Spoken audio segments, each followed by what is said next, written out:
We start with Decision 2024 and Maricopa County versus Elon Musk.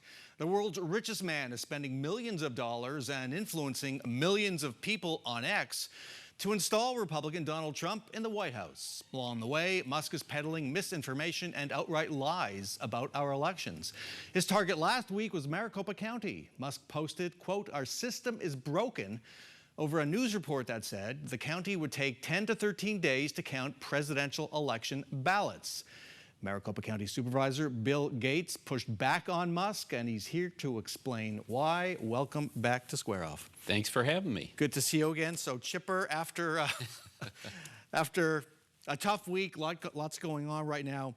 I have to start with full disclosure. Musk was reposting a 12 News story that accurately reported Maricopa County's statement about taking 10 to 13 days to count presidential election ballots. That was the headline, but it didn't tell the entire story. And people I know would glom onto that for obvious reasons. You push back on Musk on social media. He got 68 million views and counting. You got many thousand. I mean, it's Elon Musk, right? What was your point to Elon Musk? Yeah, my point was that, when he makes that sort of a statement and says that the system is broken, it's dead wrong. The system works. On average, we have taken 10 to 13 days to have the full count of the votes in Maricopa County over the past few decades. But that doesn't mean that anything is wrong. The issue that we have here today is an obsession with when the networks call a race. So in a lot of these states, people like Elon Musk and others are saying that, well, Florida, they count all the votes on election night. Well, that's not accurate. People think that because the networks are able to call these races on election night in a lot of other states because they're blowouts. The races aren't close. Because our races are close here in Maricopa County and in Arizona in general, it oftentimes takes days for the networks to call the races. But it's not that anything is wrong. We're moving in, and this is most important, Bram, we are following the law at Maricopa County. And when we follow the law, we do everything right. We make sure that everyone receives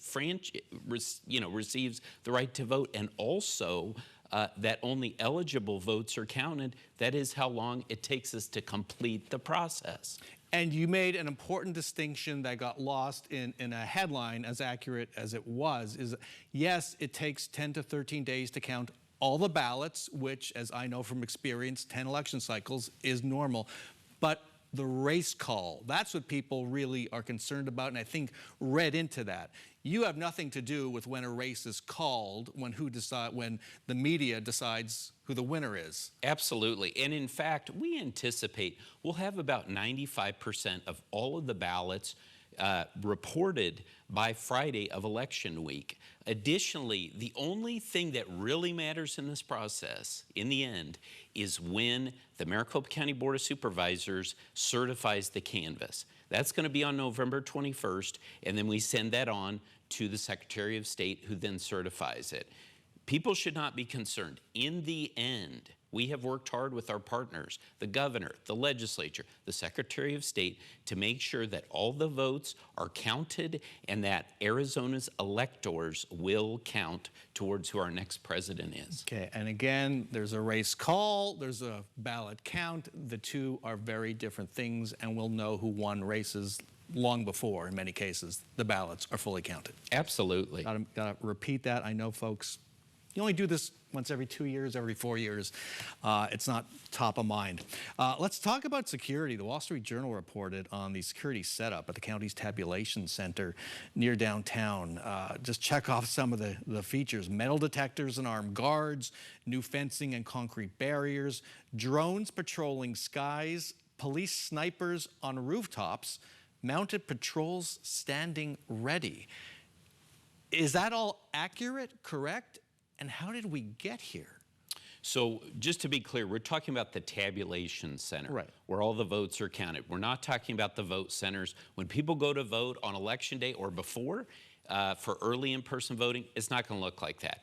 At the tabulation center, we have put security measures in place. Bram, I wish we didn't have to do that, but that's what we needed to do to respond to the various threats that we have received, the harassment that has occurred over the past few years. But this is about protecting the safety of those election workers. We have hundreds of election workers who will be down there running up to the election and in the days after the election, spending 12 to 14-hour days down there working hard. I don't want them to have to worry about their security, and they don't have to. Again, we hope that there'll be no need for this in the end, but we have to be safe. We have to protect these election workers, and we have to protect the ballots too. They're inside of that building as well. Big job, and there's one new challenge, stranger to lawsuits. Late in the week, the Republican National Committee demanded an emergency meeting with the county board to discuss the county's election plan.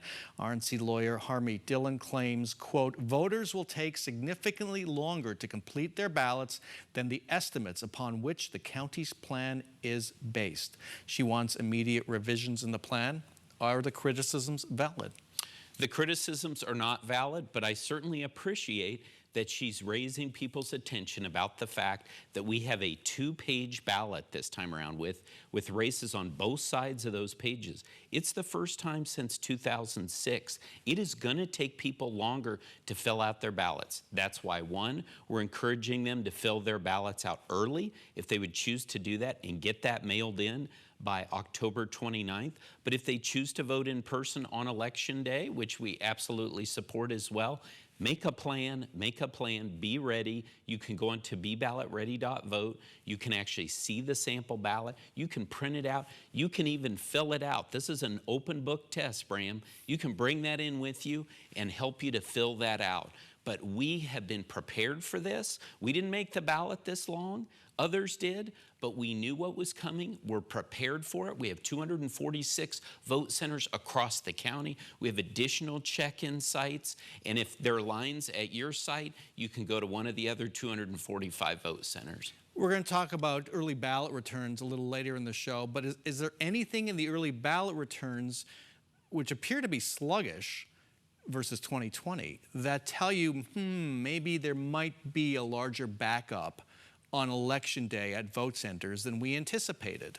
So again, we prepared for a lot of people showing up on Election Day. And you're right, right now we are behind 2020. But remember, in 2020, that was during the pandemic. So I think there were even more people who were focused in, spreading the votes out, not doing it all on one day. And also with the 2-page ballot, I think it has slowed down that process a little bit. But we were prepared for this. We are prepared for it.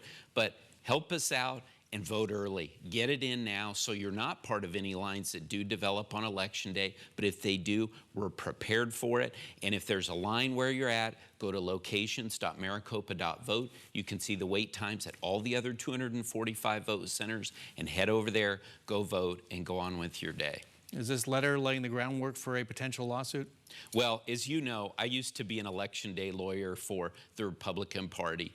I'm going to assume that they had the best intentions in mind, and that I think once they better understand what our plan is, and by the way, our elections plan, we present it in public meetings. People have the opportunity to come, weigh in on it, provide public testimony. We're going to be fine, but I appreciate everyone who's letting folks know, maybe who don't get around to opening that envelope up, that there are on average 79 contests on every ballot. Some people have up to 87. So set some time aside. It's an important job to vote, and then get it done and move on with your day. And this is the weekend to do it. It's the last weekend before the deadline to mail in the ballot. That's right. Be sure. So set aside some time, get going. Bill Gates, thank you so much for joining us. Best of luck. Thank you.